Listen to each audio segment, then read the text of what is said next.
What's up, everybody? Give me a minute. So this is Samone, author S.D. Johnson, also the owner of Black Phoenix Reading Rebirth. Chevist, aka Dystopian, owner of Tetra 127 apparel. What's the issue? What's going on? Nothing. Y'all, it's been a week and we're recording on a Monday, so that'll let you know how today has been. It's been a good week though. It's been a good week. It was a good weekend. Yeah, you should tell them why it was such a good week. We'll get into that. We'll get into that. But we just wanted to check in with you. So for the check-in this week, we're going to do something a little bit different. This is annoying me. Sorry. We're going to do something a little bit different. We're going to talk about some of our personal stuff. We don't know what you guys know about us, how much you know about us. And so we wanted to engage you guys on that personal tip, kind of give you some insight to some things that we've gone through and just kind of how that still ties into what we're going through today. So yeah, we just wanted to jump in and do something a little bit different. And then for the month of April, we'll be back with some more updates and some more business stuff, more engaging content. So for right now, it's just going to be personal stuff. So it's story time with the Johnsons. That's what we're doing today. So. She's a good storyteller. So why, thank you. Why, thank puts you. our words together and stuff. I try. I definitely try. Yeah, so we want to start just this past weekend type stuff? Yeah, let's start there first. Man, so let's go all the way back to last week.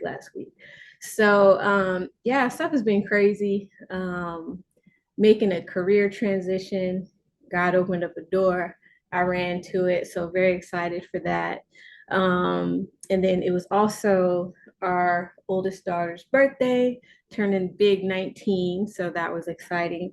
And then the day before her birthday, on the 22nd, it was my birthday. So just had a lot of stuff planned out by this gentleman right here. Why don't you tell them what we did? So lots of anticipation, I'll tell you that. So we well, amongst the many gifts and stuff that you got, I was spoiled, y'all. We decided to go to the Madame Tussauds Wax Museum in San Francisco. It's somewhere that Simone's been wanting to go for a long time. Me and her, since I was a kid, and then me and you went for me and her went like one of our first dates outings. It wasn't even an official date though. It was like he wasn't trying to hang out with me like that. So I was her bro. It was just a hangout. It wasn't even like that. That's a whole nother story that she don't get the story right anyway. But anyway, she's been wanting to go. Been trying to do some nice stuff for her, and it seemed like the last few years just something always pops up. I got COVID that one year, so her and somebody had to go to the movies or something by yourselves. Dang, I forgot about that. Yeah, Jasmine Sullivan, she got COVID and canceled her Sacramento show, so I did such a good job hiding that and was all excited about it, and then come to find out she canceled it. Like it was literally like the day of she canceled it. So but yeah, so finally got to do something that she really wanted to do. So we went out to the Bay Area, went to the Wax Museum, had some fun out there as a family. We went to our spot, the Franciscan, on the wharf, and got to eat some seafood and everything. So we had a pretty good time. And then lo and behold, yesterday, it had nothing to do with me, but yesterday, good old Walking Dead comes back. That's my favorite. If you know anything about me, you would know that I'm a huge Walking Dead fan. So the Ones Who Live came out, the Rick and Michonne collab, their show. Yeah, I was here for it. Yeah, Rick was cool. So. It was good. Yeah, so that was it. Turned another year older, wiser, hopefully. Fine. Thank you. And spend time with the family. Overall it was a good weekend. So thank you. Many moons over. We had a really good time. So we were thinking about story time and just we wanted to share some of the stuff we've been through, gone through, and just talking about how it even relates to what we're going through today. So we just wanted to open up our lives to you guys, and then never feel crazy about like hitting us up if you guys have questions. We don't know everything, but we can definitely give you any nuggets of truth and knowledge that we have. We're always open to sharing and connecting with you guys. So I'll be listing the our emails, our social media, and all that good stuff down there for you guys to take a look at for sure. But yeah, you want to start, or you want me to start? You can start. Not filling any holes or anything. Okay. Well, I mean, out of the many moons that we've lived, we have so much stuff that we could talk about. But one thing that we did want to talk about was just our journey with infertility and having to wait on God to just move on our behalf. So I don't know if you guys know, but like I said, we have the 19-year-old, we have the twins, they're getting ready to be 11. And yeah, so kind of weird, like where to start with this whole story. Start with Pearsall. Well, you tell this story. You tell this story. Well, I was just saying, start with you coming to Omaha. Period. Oh yeah. So hold on, this is irritating me. Don't mind me, y'all. I'm just out here. There we go. That was irritating me. So Chevist and I got married in 2010, and during that time, I'd already had Samaya, and I was going through like severe endometriosis. Like it was bad. Like I think by the time I got to Omaha, I was like, it had already taken over my life pretty much. So rough ride all the way to Omaha, get there, and Chev is like waiting right there for me with a ring in the driveway, proposed, and we were ready to go. So the very next day we went and got married. Like that was a faith journey within itself for both of us. Yeah, so right away we started, actually even before we got married, we had already talked about how we would like to run our family, finances, roles within the marriage. So not that traditional look, but who has what strengths and where could they apply those strengths. Like we really wanted to make sure that we had those conversations before marriage. So we did. So when I moved out there, it was kind of like just stepping right up to the plate with my best friend, jumping right into some things, which was pretty nice. But along the way, definitely was struggling with endometriosis. And I'll say back then, I kind of feel like it was maybe just now becoming more mainstream. Like many people in my family prior to me had already had endometriosis, but I wasn't aware of what it was. And so I didn't know, really how to combat it. And then unfortunately, unless you do have certain surgeries like what I had, it's there's no real cure for it. You're just kind of stuck with it. So I'm pretty sure now, I mean, that was like, 10 years ago. So I'm pretty sure now there are some advancements, at least I hope so anyway. So we decided to start trying to build up our family. And it was tough because I'm already in and out of the hospital every month. Let's get graphic. I was in the hospital every month during my cycle anyway, at least 2 to 3 times a month, if not more, just trying to survive. The pain would be so bad. I was on all kind of painkillers. The doctors really didn't know how to treat me. I had a couple of laparoscopic surgeries that didn't really help. And then so while all this craziness is going on, like there were times where Chev is like legit just a single parent because I was really unable to take care of myself, let alone, him and Samaya. And so we did end up getting pregnant. And I don't remember how I think I had gotten sick one night or something, or maybe it was like for a doctor's appointment, but we found out that, I was actually having a miscarriage. So the baby wasn't viable. So we went home, grieved. I know I was devastated because we had both really wanted it. We had already had names picked out and the whole nine. So it was tough. And so that's why I really have a heart for women and even, husbands and wives, women, can't even talk, women and men who have experienced this, because I mean, it's tough. It's probably one of the worst things I think I've gone through, and I've gone through some stuff, y'all. But no, it was tough. And so again, more in and out of the hospital, switching from different doctors. We had one doctor, Chevist's favorite doctor of all time. So Dr. Pearsall, if you're watching, it's for you, girl. So why don't you talk about Dr. Pearsall and how we ended up there and kind of what happened in that situation? Yeah, so Dr. Pearsall was, I guess she was the first doctor that we really dealt with. She wasn't Samone's OB. I don't know exactly what.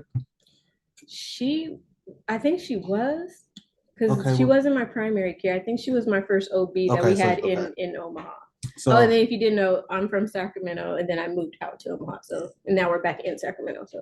So anyway, she she seemed cool at first, went through a couple surgeries. I know she had to just like have I won't say a minor surgery, but relatively minor surgery for the endometriosis, as well as she is also had to have a appendectomy. So she had that done as well. Again, things were pretty cool or whatever. Then along the process of us going back and forth to the ER, like literally, like, I don't know, I think August we went like 15 to 20 times or something like that. We ended up going to the ER. We ended up running into a nurse who was there, and she was like, "Oh my gosh, I have." Oh, you're jumping. What did Dr. Pearsall tell us? This is why she told us. Oh, because of this? This is why you got to let me tell the story. See, this is what happened. I'm about to cut. This is what happened when part. she tried to tell the story. Because things be all messed up. No, it don't. I be telling the truth. I just have to make sure it's in the right order. Sure. Mm-hmm. Okay. So anyway, but what happened was, so we ran into a nurse, and again, this is after multiple months of us going back and forth to the ER. She was like, "Oh my goodness, I have a heart for you guys," okay. And I can't imagine what you guys are going through. She's like, but there may be an alternative solution for you. And so she's like, let me go get this paperwork for you and you guys can think about it. So she mentioned to us that there was a place called Pope Paul that could possibly help us out with some of our infertility issues mm-hmm. and stuff. We had a discussion with her too. I guess I should import this part. We had a discussion with her too because previously we had thought about doing some IVF. Unfortunately, it was just way too much money. Like we went through the process and started the process until they slapped us with how much it was cost. We were like, okay. We was like, yeah, we can't do that, So and that was part of Dr. Pearsall's I guess plan for us as well. Mm-hmm. So that's what we were gonna do. Then obviously, again, we got slapped with that. Not a bill, but what it was gonna be. 25. Yeah. So we was like, nah, we can't do that. And then there were some issues that because of our faith and because we believe this in the sanctity of life. We had some issues with how they treat the embryos and stuff like that that weren't going to be fertilized or whatever it happens to. What technically they were fertilized. Long story short, we had some issues with how they were going to deal with the embryos and stuff. And so when we ran into this nurse and she's telling us about Pope Paul and we told her about the IVF stuff as well, she was like, "Oh, great, these people, they understand that process and understand what happens." And so never mind the water going in the background. This is right, does not care that we're in here recording the video. He don't part care. Of this is about him, but anyway, I'll kind of wait for him to finish that. Are you done, boy? All right. Oh my goodness. So yes, back to our story. So welcome home, y'all. Yes, welcome home, y'all. So back to our story. So she was telling us, yes, this is a great option for you guys to look into. Mm-hmm. Just look through all the paperwork and stuff. And so I'm looking through it. I'm like, this has some good information in it. Simone, at this point, she's, kind of upset. And she's like, I don't want to hear no information about nothing. I was tapped out, yes, like emotionally, really, spiritually, mentally. I was going through it. Yeah. And so, I'm still like, okay, well, I'll just put it down for a second. Meanwhile, I'm still reading it. And, I don't know how much longer it was. Could have been a couple of days, might have been a week or something. You just, hey, what do you think about looking at this? Eventually she came around, look at it and like, okay, maybe we can give it a try. So we decided to go try out Pope Paul. They have this, I'll just say, a wonderful scientific method to see when the woman's ovulating and, all that type of stuff, when the best chances of her getting pregnant. And I won't go through the whole details of it because and I'll let maybe Samone have a woman's talk one day and y'all can talk about all that type of stuff. I don't want to talk about that. But the gist is there's a calendar, you chart the calendar and all that stuff. And hey, this is probably the time you guys need to be making sure you're doing stuff. Mm-hmm. And so we got to meet Dr. Packus, but what was her? She got married. Dr. Garnett, yes, Dr. Garnett. Shout out to you, Dr. Yes. Garnett. I keep saying I'm gonna reach out to you one day. She was super cool. And so we worked with her. We initially got pregnant in 2012. I want to say it was like August, September-ish. I could be a little off on that, but so we got pregnant And at about, I want to say 5 weeks is when we found out that we had miscarried. So obviously that was a devastating situation. Um, we were both very hurt. As Samone said, we had a name picked out. We both like really wanted a son really bad, like so uh, it really kind of hurt us to go through that situation. And all along, I'm like, God, I know you have a big plan for us. Um, I feel like you told us that we're gonna have a kid, so I'm sticking with you. I'm rolling with you. We just go do this thing. So more time passes on, almost a year from the miscarriage. You know, things are just happening. Normal. I say normal for us. Still going back and forth to the ED. We sit down with Dr. Pearsall one day, and telling her, "Hey, we found Pope Paul and this, that, and the other," and she's like, all you're gonna do is spend all your money, or they're gonna take your money, and you still ain't gonna have no baby. I didn't cuss her out, but in my mind, all kind of words going through my head. And he's basically saying the nice version of what she said. And I'm just like, okay, cool. Well, that's fine. We go move our merry own way over to them, and we go see what they can do. I just remember the look on her face, how irritated she was. And then not only, as a human, that you have a couple that you're dealing with who's dealing with infertility and, they're struggling. So you have to have that empathetic ear. But on a professional level, I'm like, girl, how dare you? Like, you're a whole like physician out here and you're talking to us like, what even talking? You're belittling us because of our choices, just because our choices don't align with what you feel we should do. Now, if you're willing to give us the 25,000 so we can go forward and take care of business, that's different. But you're not coming out of your pocket for us. So how dare you talk down to us for trying to find, another option? So anyway, that was kind of like after she said that, I was kind of over her. I was over the hospitals. I was over everything. So done. Yeah, so that was a stressful time for us as well. But we're transitioning over into Pope Paul again. We finished kind of their little training sessions and everything, so we know how to work the calendar and everything. It was a transition for me at my job. Not anything necessarily about my job, but our insurance. And so about, again, like I said, it was about a year into the process. Our insurance had changed. So it must have initially been right after the turn of the year. You know how they have the open enrollment and all that type stuff. Yeah. And so all of a sudden they were like, oh, well, we can't accept your insurance anymore. So we need all the money up front. I'm like, all the money up front? And it was another, like, I don't know, 20, 30,000. And I'm like, bro, we ain't got that. And so keep in mind though that I was also getting like HCG injections. I was getting progesterone injections. Yeah. I was on I can't remember the name of the medication, but I was on some kind of medication that helps with the ovulation. So we were like deep into the process at this point. It wasn't like, we were paying our co-pays and everything was fine. Then all of a sudden that insurance change hit. And then so now I'm like, okay, so that means no more injections, no more pills. We're kind of just up short. And so initially there was a plan for us, and we signed a little contract saying, hey, you'll pay XYZ amount a month. We'll keep you current or whatever. And so I was like, cool, I'll do that. So we did that for about, I want to say maybe 3 months. And then all of a sudden it was like, okay, we can't take any more payments. We just need everything up front. It was like, we ain't got that. Like, we have an agreement. Like, we signed off on an agreement. They actually took me to court, tried garnishing my wages and everything.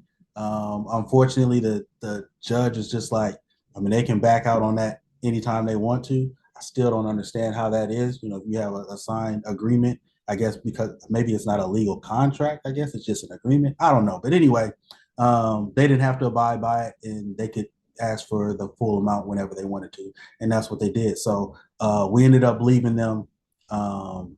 And probably 2 months maybe after that, we actually got pregnant again.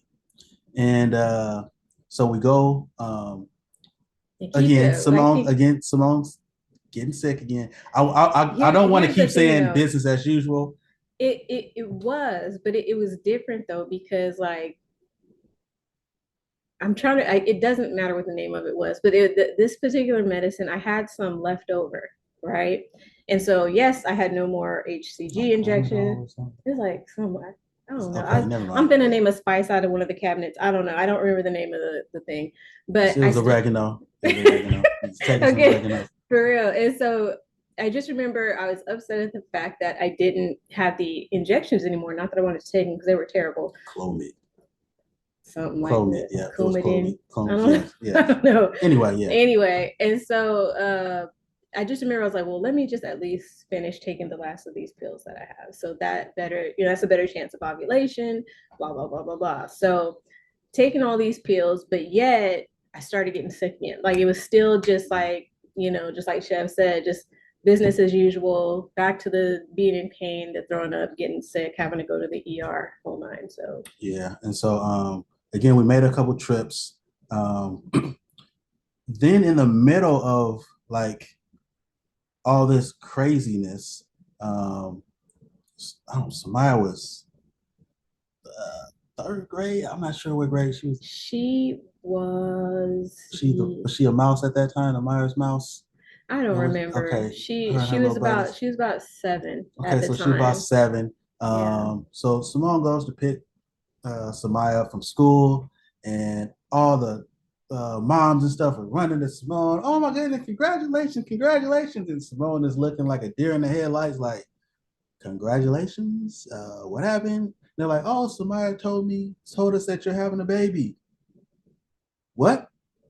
Okay. Yeah, I literally got in the car. I was like, what did you do lying to all these people, telling these people I'm gonna have a baby? Like, and I'm coming off of some bitter feelings too. Like, Samaya knew I was sick, but she didn't know the full scope of what was going on at 7. How can you, understand that?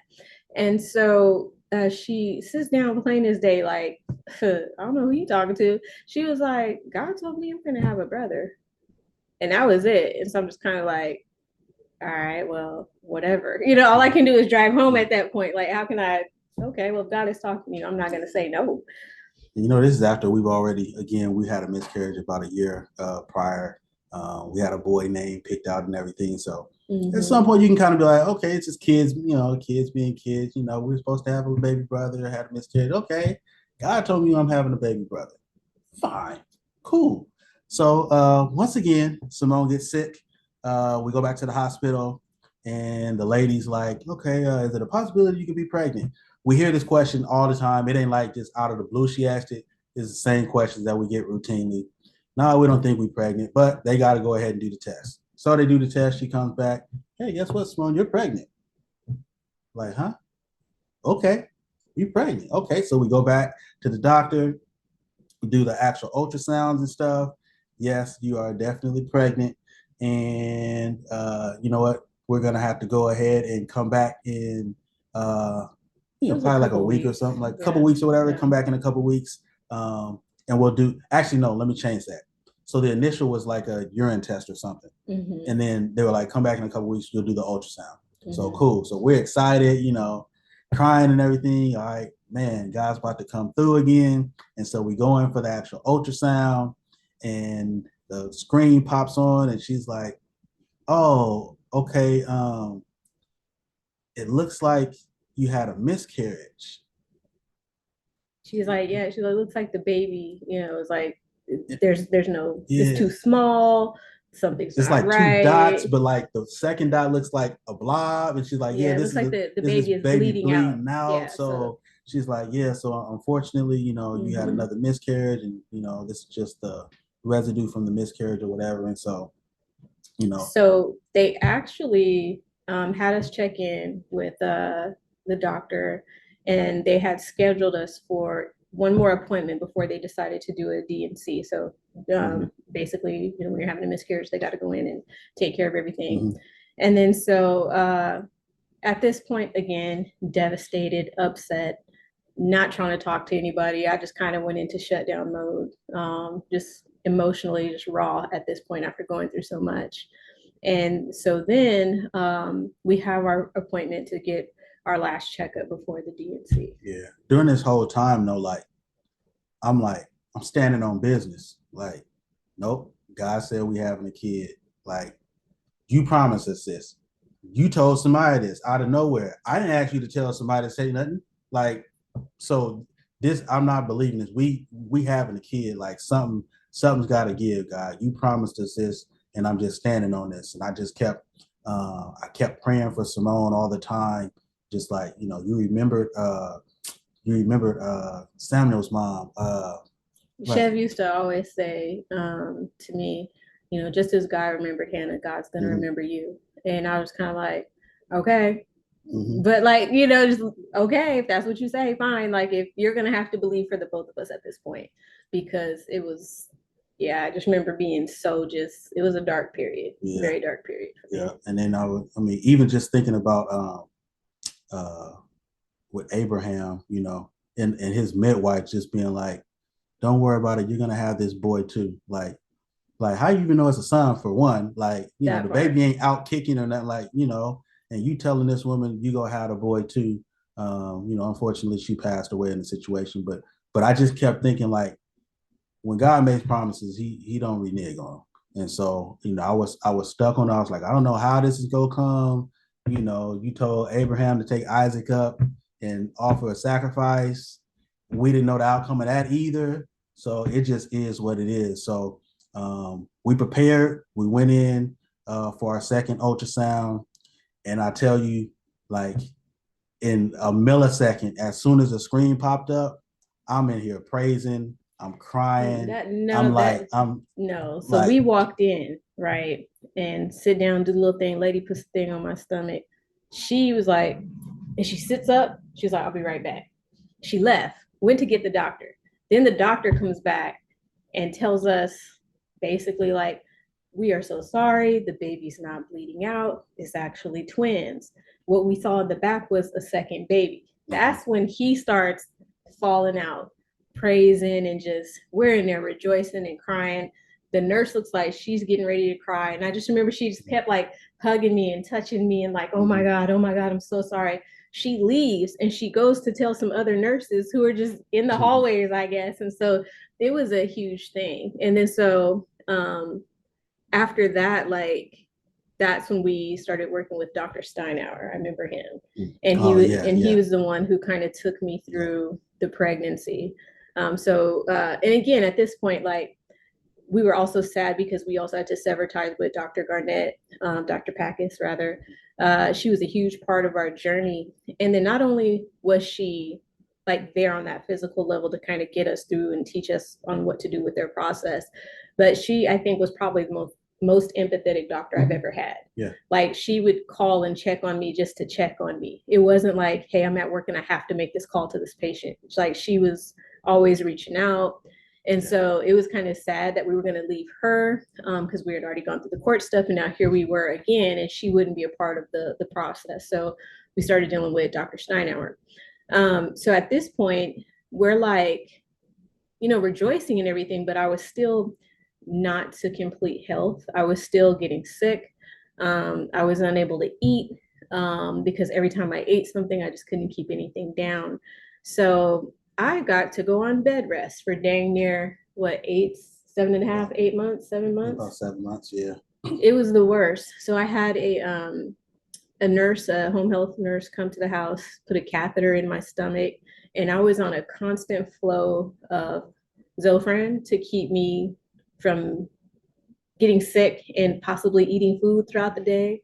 It was always an issue if my weight was low. And then they would like come to the house and do checkups there for a little while. I remember hearing the heartbeat for both of the babies at home for the first time.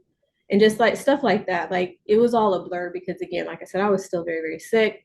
So I was on pain meds, I was on Zofran and like these prenatal vitamins. And so it was just a lot. And then I want to say it got better towards the end of the pregnancy. Once I was past, like, I don't know what month it was, but I was well and showing into this point. They took me off bed rest. I was able to get around a little bit, but it was still pretty tough because I had a lot of pain. And these babies was in there tripping. So the bigger they got, the harder it was on me because I wasn't at like optimal health to begin with.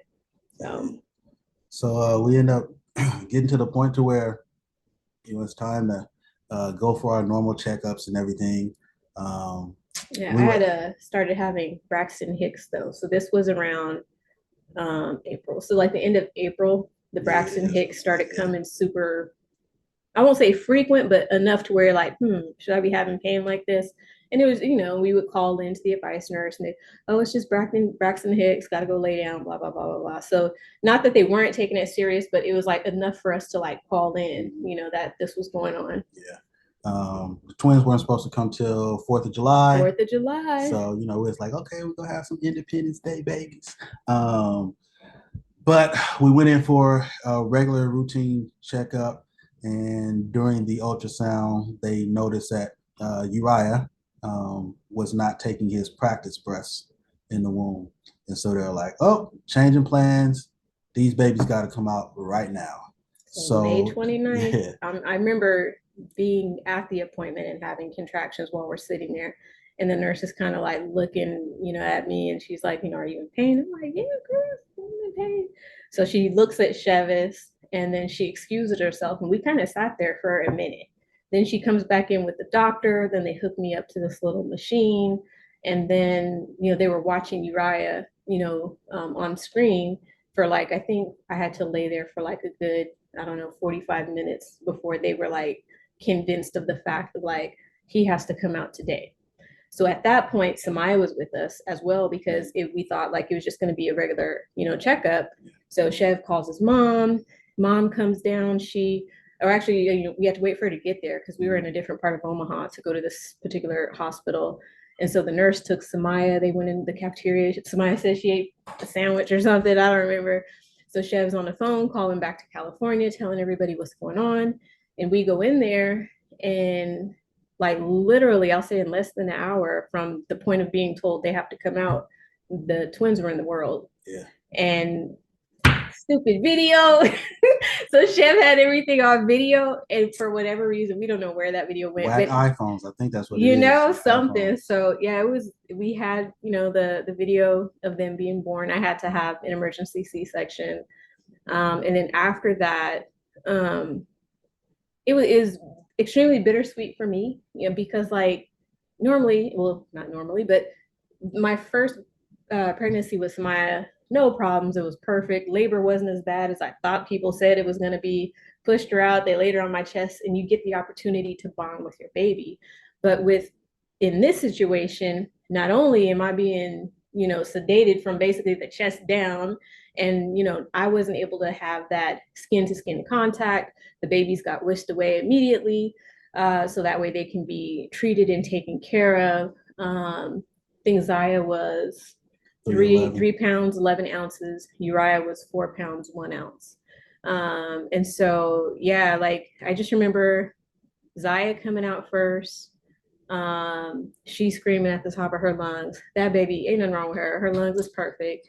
And then Uriah comes out and it's the weirdest thing. Yeah. It's like, like he couldn't fully just cry. Mm-hmm. And so I just like, I was on so much medication, but I just remember just that fear. And then it gets kind of blurry. Then I remember being in a wheelchair, going down to the NICU, seeing the babies in the little isolates that they had. And so, we're going to get to the meat of this story. So then once, we were able to go home, the babies were not.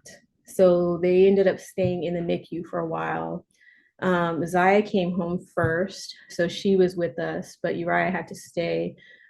He was on oxygen. He wasn't allowed to feed. When he did have the few opportunities to feed, he was aspirating milk back into his lungs. But that was after he came home, though. Yeah. So, but I mean, he still he had the what is it, a feeding tube in his nose, that kind of thing. So they let him bring him home. Like Chev is saying, I don't even remember how old he was at that point. He was a baby. Yeah, I mean, it was about 2 weeks, I believe, when he came home, and he came home for a week on oxygen and stuff, and then again, he kept aspirating, so we had to take him back to the hospital, and he stayed there for pretty much about a month. And then during that time, he had the heart catheter. He had a heart catheter. He had the fundoplication. So basically, they found out like part of his breathing issues was that he was born with a paralyzed right diaphragm. So as your lungs expand, he was not able to expand. It was kind of like, you know, paralyzed on one side. So he's only getting air from the left side. And so, so he had pulmonary hypertension. So basically, so pulmonary hypertension, he had that. So extreme high, blood pressure within his lungs, making it extremely hard for him to breathe. And so he had the fundoplication. That's what Chev is talking about. So basically, they had to tack down his or no, I'm talking about the stomach. Yeah, you're talking about the diaphragm. Yeah, so the diaphragm thing, they had to like tack down his diaphragm so it would stay in place. And then as he would grow, his body would learn to compensate for not having full capacity of his diaphragm. And then the fundoplication thing, that was basically he had to get a G tube put into his stomach. And so basically, they wrapped his stomach around his esophagus so he wouldn't be able to throw up and aspirate back, any fluids. The baby went through so much. We basically, at this point, we pretty much moved into the children's hospital with him. We just couldn't leave him up there. Talk about abandonment issues. Shoot, like I could not leave my kid up there. And so I just remember like Chev would get up in the mornings, get Samaya together in the bathroom, drop her off at school. He would go to work. I'd be there all day, me and Zaya. Then I would like come home for a little bit, maybe make some dinner, then bring it on up to the hospital. Making dinner for the nurses. I mean, it was just like, it became family up there. Like I remember like walking around, meeting other parents with their kids and being able to pray for other families.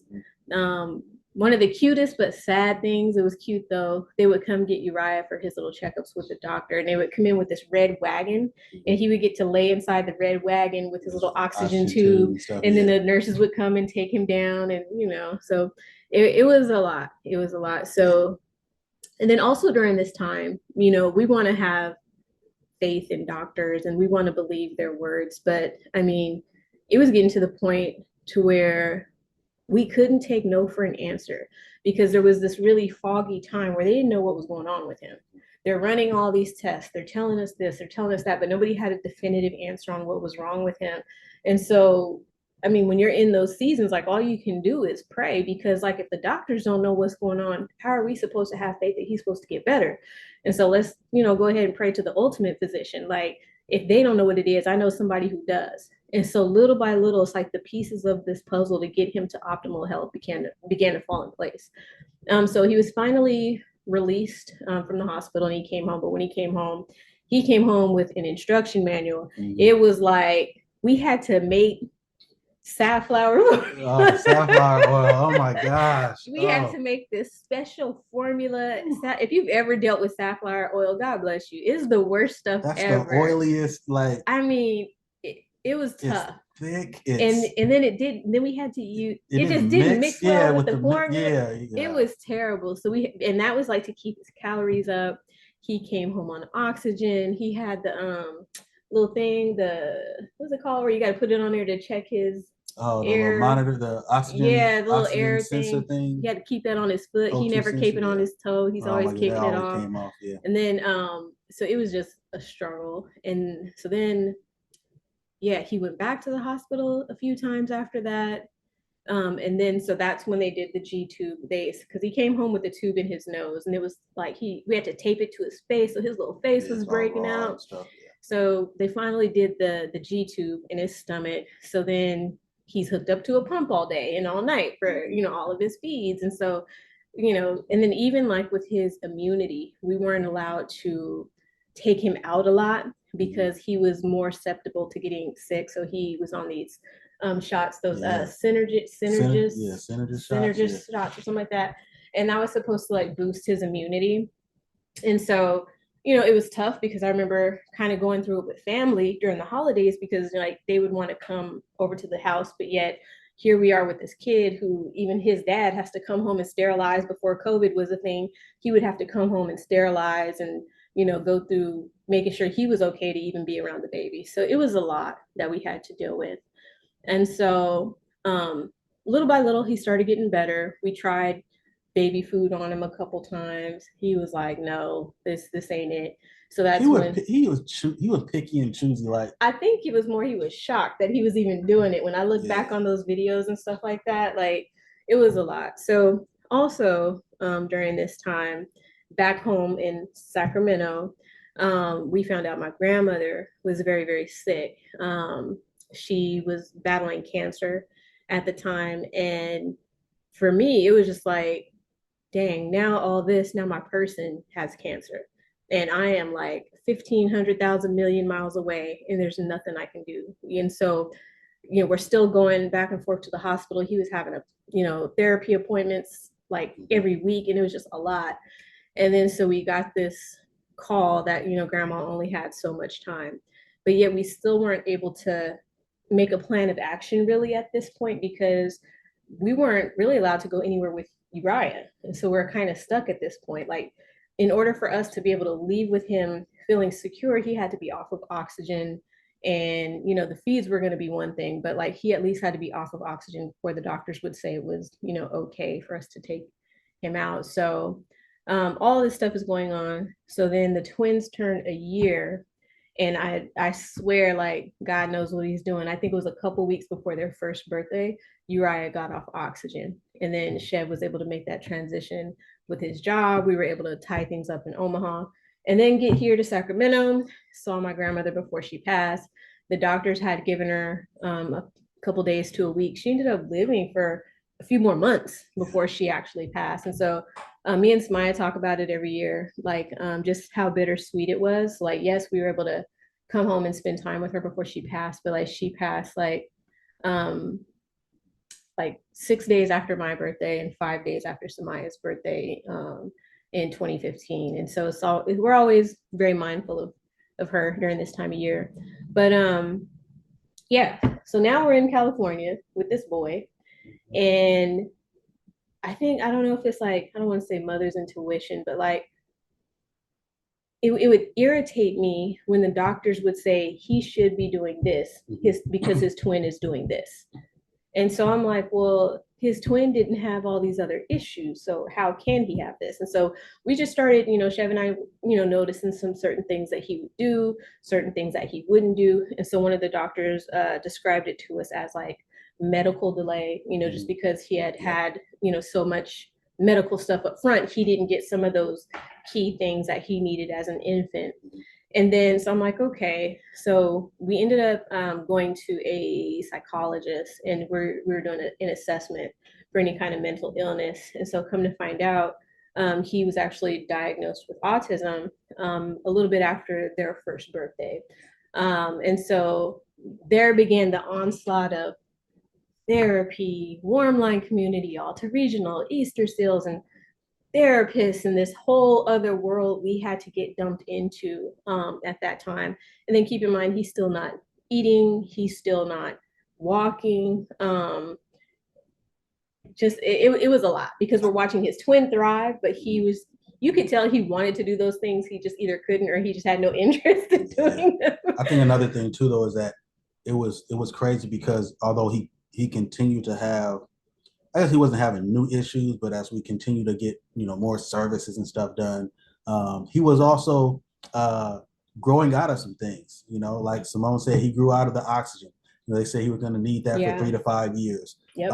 He was on sildenafil, which, if y'all know what sildenafil is, Google it. We're not going to tell exactly. you Google it. Look it up. I was like, you giving my son what? Yeah, the reason why was to keep his heart vessels open after the catheter. Yeah, and so shortly after we got here to Sacramento, working with his team, he was taking off the sildenafil as well. So he was making progress in certain areas, but it just was other areas that he wasn't making as much progress in, or we just needed more assistance and supporting. So it was kind of that balancing act of, okay, so we're getting rid of this, but now we got to add this. And I just remember that the one therapist that we had to go see, and again, like, depending on the situation of the person, overall, I'm a very compassionate person, and I think there's a way to deliver information to certain people.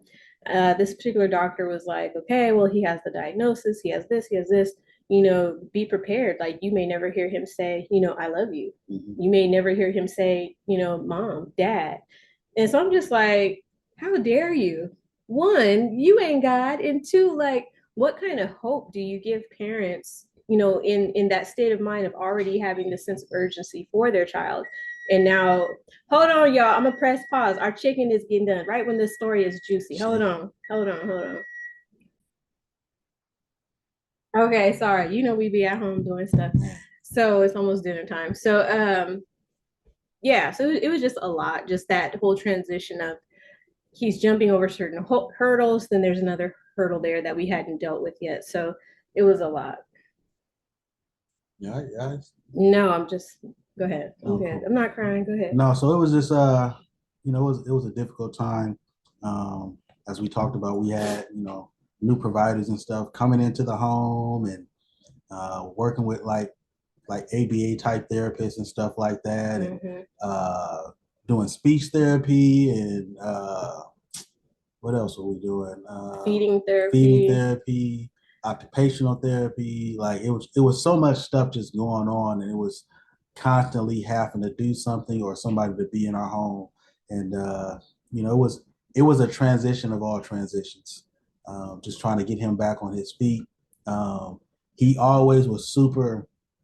So he was super funny too, though. So like whenever he wanted to be picked up, like, most babies be like, put their arms out or whatever. He would like thrust his hips up and just, and we were like, what are you doing? Like, and he just do that. But that's what he did when he wanted to get picked up, he continued, he still couldn't really cry like that. So it was the, and so, it became kind of funny to us. Like, okay, this is the man crying and stuff. Him and his sister, his siblings, they semi got along with each other, kind of didn't. So it's just, it's just kind of cool watching him grow up. Yeah, finally learned how to walk. Oh my goodness. Yeah, so Zaya learned how to walk first. And then Samaya actually taught her how to walk. Yeah, and then so he ended up walking, I want to say almost a year later. I mean, like it took a while for him to start walking. And we always he just didn't want to walk. He was just being lazy. Like it wasn't that he couldn't stand up on his own. He just and now you see him now. He's galloping through the house all the time. Always bouncing up and down the hallways and stuff. So yeah, he just he began to grow. He still was very nonverbal for a while, and would he would make noises and stuff, but he wouldn't actually formulate words and stuff.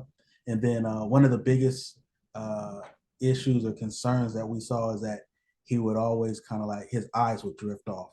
And so he'd be looking over mm-hmm. here, mm-hmm. but it's is your neck frozen? Like, what's going on? And what are you actually looking at? And then all of a sudden it just comes back. It's okay. So we learned a lot just, as far as certain behaviors. So that was considered stimming. Mm-hmm. So it's self-stimulation. And so that was one of his habits. Another habit he had was the rocking. He doesn't mm-hmm. do that as much. Then even now, I think he has better control over it. But when he watches TV, he'll kind of do this, and I don't know what it is. Mm-hmm. If he's watching this, kind of I don't know what that is, but all the little quirks and things, we see them less over the years. And then a big thing for me, especially after hearing, that particular doctor say what she said, just about, his verbal skills, when he finally started babbling, we cheered, we were happy. Mm-hmm. And then when he finally started using his words, we cheered, we were happy. And so each thing became a milestone.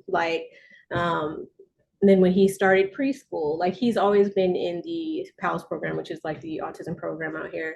He started when he was 3 years old, and just watching his progress. And so I truly believe in early intervention mm-hmm. and making sure that you can provide your child with as many resources as possible up front. And I think had he not had those things, he'd be a different kid than who he is now, because he has exceeded pretty much all things that the doctor said he wouldn't do. He has done, and then some. So I think, if we bring it up to speed now, like I said, the twins will be 11 in May. I think Uriah's biggest thing right now is still feeding and trying to, get him acclimated to being more accepting of food. He's gone through feeding therapy off and on all his life, and now he's back into feeding therapy now. And it's interesting just how the human mind works, because for us, eating is everyday stuff. For Uriah, it's more of a challenge. So now he has his few things.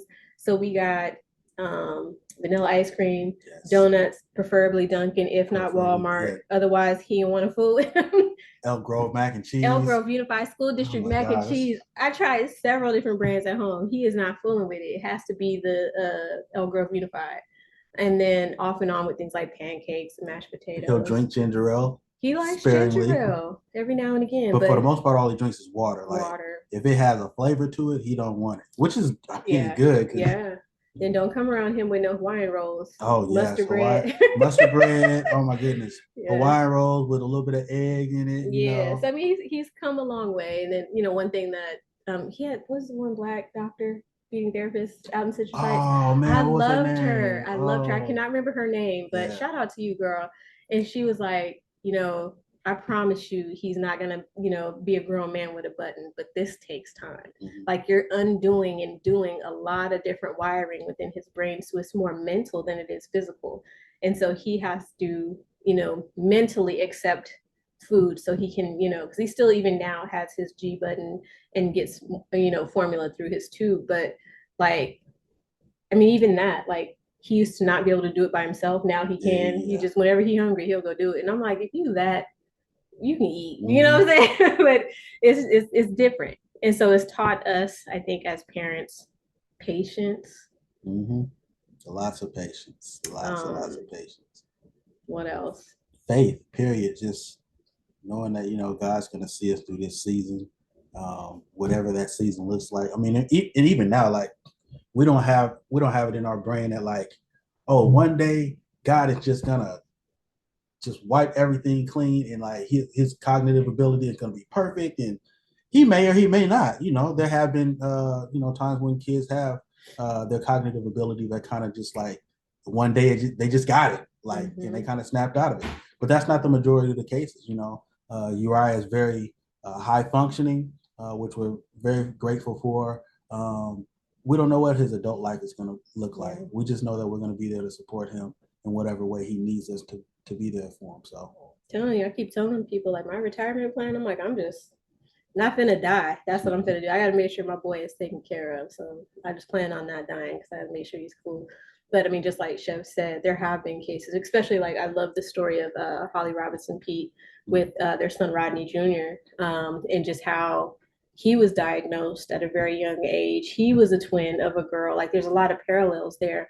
And when he's sharing his story now, as an adult, like, he works for the Dodgers, the LA Dodgers, And so it's like hearing his story about how one day he was just able to talk and able to understand. I remember he said he felt like somebody had taken something out of his mouth and he was able to speak clearly.